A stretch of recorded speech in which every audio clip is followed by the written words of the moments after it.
something that we did years ago, and it's been done non-stop throughout the shift.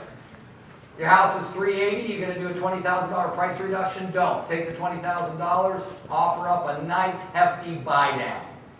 Right? Pay an 18 grand worth of buy down, bring that thing down to 3.5% fixed for 30 years.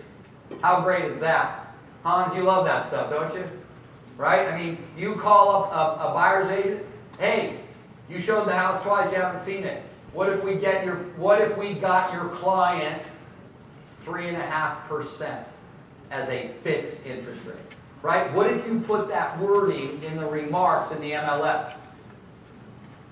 Buying this home at an agreed upon price will get you a 3.5% interest rate. Get that all negotiated. Figure out up front how much it's going to cost and what the price the seller will have to get to do that, and put it in there. And then start calling every realtor that's ever showed it or emailed them. Say, hey, something special. We got a deal going on 1740 Johnson Street. Any questions on that? It's not that difficult. If it's new to you, definitely see Hans in the back or whoever you're currently working with, okay? All right. So read page 85 really quickly.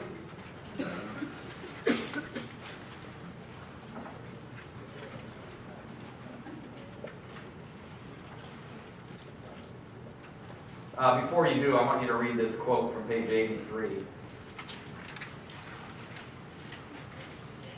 says, buyers went away when the $8,000 tax credit for home buyers expired earlier this year, right? John Davis says, not so. When the tax credit went away, it wasn't just potential home buyers who stopped taking action. Agents did too. I relate that to the holiday season, folks. You're here. It's December 6th. It's 19 days from Christmas, and you've all taken time out of your valuable schedules to be here all day. When I used to work for Coldwell Banker and Century 21, the corporate offices every year around a week before Thanksgiving would send us a little thing that said, the 10 reasons why you should list your home around the holidays. Anybody ever seen that? Yeah. Right. And we'd ask corporate, why are you sending it? They go, look, we want you to give it to all your realtors. And then tell your realtors to send it to everybody on their database. And the presumption was that the consumers were resisting buying or selling real estate during the holidays. Well, that was my feeling until 1996, my third year as a manager for a large Century 21 franchise. And it was on two occasions. It was the Monday before Thanksgiving on one occasion, and it was the 21st of December on another. I walked in as the manager of the office, and it was the middle of the day after lunch, and I realized that in my office that had 90 agents, I could have blown a cannon through the office and not hit anyone. So that was Thanksgiving. It happens again a month later on December 21st, and I'm like, what the heck? This isn't about the consumer not listing their home at Christmas. It's the realtors have all left. And yes, we have a tough job, but it's not so tough that when Halloween rolls around, we go, I'm off. When you going back? January 3rd? And you think I'm kidding? Look around.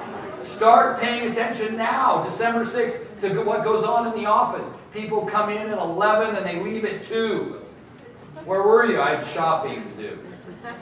Where were you? Well, we had a Christmas party last night. Well, it kind of went till this morning. Do you get what I'm saying? So what happens is we allow ourselves, we go, you know what, I worked really hard, I've been beat up on, my clients don't like me, and I like me, so I'm going drinking. That's completely fine. Remember what I said.